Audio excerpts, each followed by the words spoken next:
Welcome to the Learning Pines YouTube. We hope this video helps. You start by confirming prerequisites. Make sure Windows is updated and you have admin access.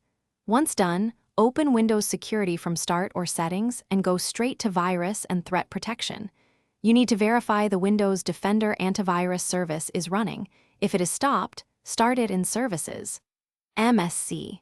This first action restores the core engine. Do this now to avoid chasing unrelated settings and to let the Defender components register with the OS.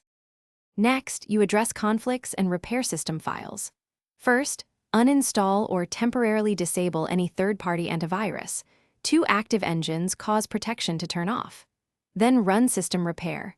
Open an elevated command prompt and run sfc/scano and follow with dism/online/cleanupimage/restore health to fix corrupted components.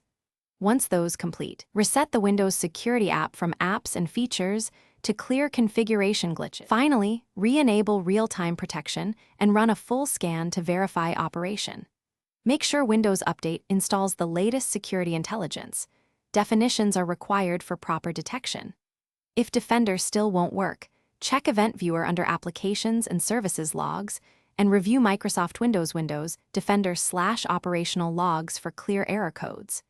If you see service-related errors, restart the machine and rerun the repair commands. One key troubleshooting tip: error codes in the Defender logs point directly to whether it's permissions, files, or a conflict.